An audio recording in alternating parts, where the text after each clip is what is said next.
grade, but it was Mr. Deuce. Yeah. He used to let me skip class and hide in the piano rooms in chorus and just play piano. I was like, dude, you're the coolest guy ever. That's really cool. He's the reason I dropped out of high school. And mine was the reason why I went to college. Absolutely. And I still see my high school music teacher still. He's about to retire. I think in a lot of weird ways. I remember meeting him recently. Yeah. Do you think in a lot of weird ways, like even if you don't, obviously pursue music, like the music teacher kind of has like a certain cachet at your school? It's just somebody you kind of remember. Yep. You know what I mean? And the art teacher. The art teacher. The crazy art teacher. Had this thing like. Who's an art teacher? So, you're an art teacher? Math teacher? You guys aren't crazy. No one remembers you. Sorry. Wow. Just kidding. Someone does. At least not fondly. Health teacher. Oh yeah, you told us about our bodies. Everybody the remembers PE you. teacher. Yeah, it's like the art teacher, the PE teacher, and the music teacher, right? You always remember PE guys. The health teachers, they always get the first time that a kid hears the word sperm and goes, Ellen from Flower Mound, Texas. EJ! EJ, of course. Flower Mound wants to know, is there any chance you would do a Christmas album? Matchbox or what? Matchbox! well, Pookie's Jewish. I totally would. A little awkward. Does it have to be strictly Christmas? No. Yeah, probably not. Oh. But he might though, because dude, I swear to God, I've never met any two people on the face of the planet that love Christmas as much as him and his wife do. I mean, Christmas literally starts for them. Except for probably me. Oh, that's true. You're a big Christmas guy too. Dude, Thanksgiving I've actually- night, Christmas songs come on. If put the you trees jump up, on put the lights- YouTube, there's versions of me and a buddy of mine, Mike, in my studio doing like tropical versions of like "Have Yourself a Merry Little Christmas" and stuff like that. Yeah. Just totally off the cuff. So I would totally do it. I think that those songs are brilliant. Most of those songs are brilliant. I did besides my melodies Christmas, are brilliant. besides my Christmas song, I did a song with BB Winans Yes. called "My Christmas Prayer." Because BB's awesome. Beautiful. But I also realized that those songs are so overdone at this point that you're always riding the line of cheese. I wanted to when do a you're doing record. it. You know what I mean? Like I'm not. I wanted to make a Christmas record now, I'm open but to use that. like "Do They Know It's Christmas" and "So This Is Christmas," but just all like more contemporary Christmas classics from like the '80s. That'd be cool. Last Christmas. Oh, there's the Phil Spector Christmas album is amazing. Yes, it really is. I mean, what he did. Everybody should get that. That record's amazing. All right, Curtis from Peoria, Illinois wants to know, what has been your biggest influence on Matchbox 20 music? It's been our biggest influence on that. Yeah. Well, the Beatles keep That's popping up. impossible to say. I mean, the Beatles are the one common thread that everybody gravitates to every time that we start talking about, because it's all about songs. You know what I mean? It's about great songs. I don't think you can name something that I don't actually respect or listen to. So it's pretty tough for me to narrow it down to one thing.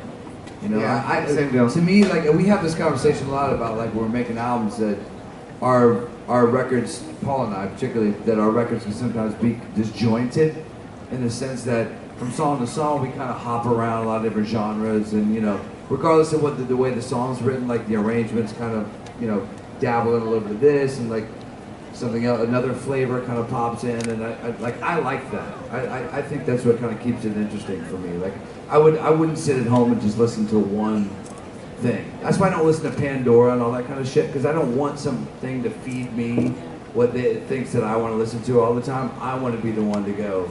Well, you know what I we want do to on listen the to bus? Ravi Shankar right now because I want to like get out of my own head and find something. What we do on the bus, which is a lot of fun, when we go to UK and we're all on one bus, and so we play the iPod game, and like I'll take Paul's iPod, he takes mine. We all switch iPods, and then you take turns playing songs off of the other person's playlist, and drinking.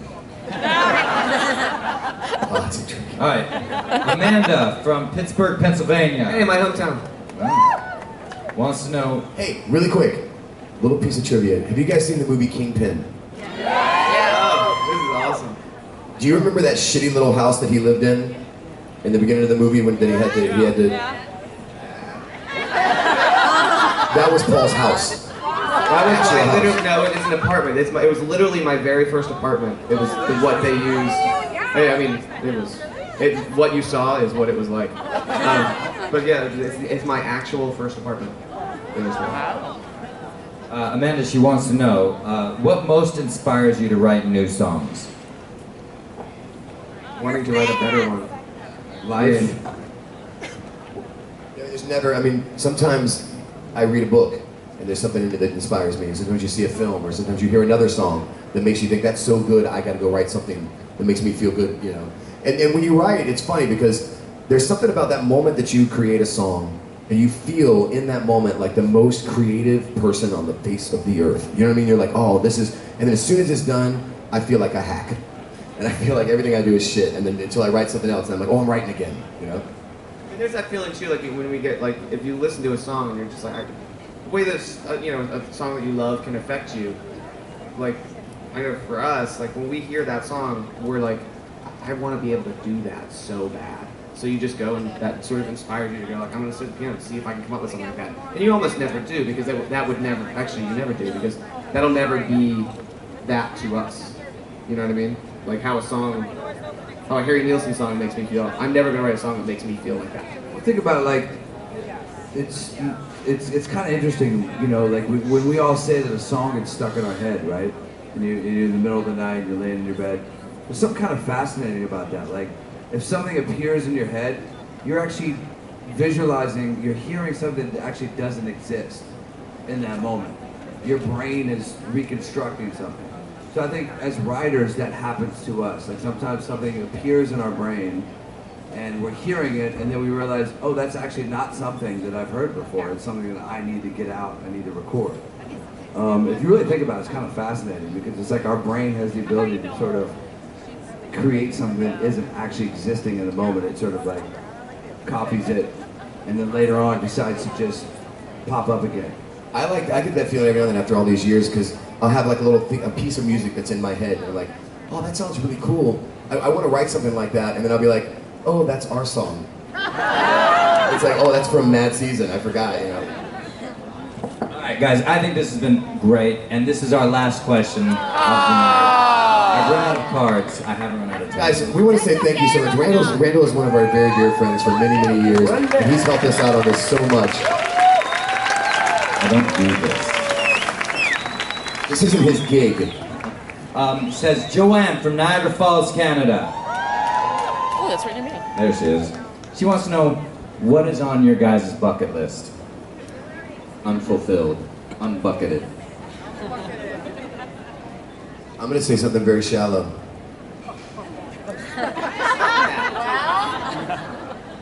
I would like to see us in the Rock and Roll Hall of Fame.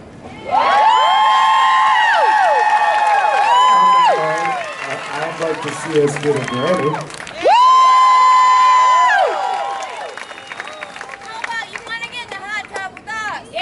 I feel like they've started a theme. I was going to say nothing related to the band, but...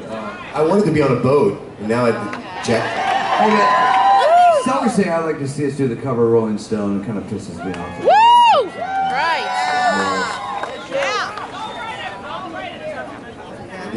But that's not really my bucket list, though. No. You know what I mean? It depends, like professional bucket list or personal bucket list. Personal. What's your personal? I mean, to see like, you know, the pyramids and the Great Wall of China and some of those, you know what I mean? Like just kind of some of the wonders of like Easter Island.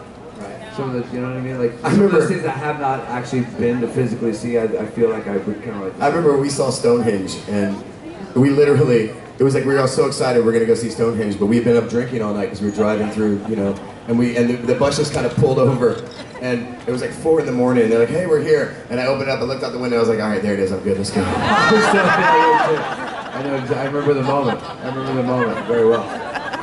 Clark Griswold at the Grand Canyon.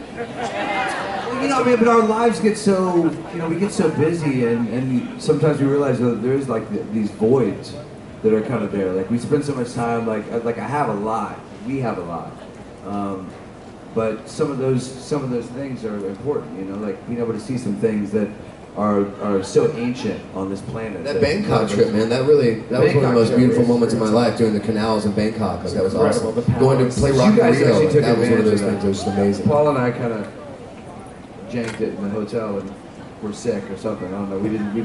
All right, take part in I it. didn't feel good. I'm getting to wrap it up. We'll see Group A tonight. And seriously, guys, this is a collection of some people that have just been so good to us for such a very long time, and we love you so much for that. Thank you for everything. Did everybody have an awesome time on this cruise? Thank you guys so much for everything over the years. Much love, much love. Let's hear it for Matchbox 20!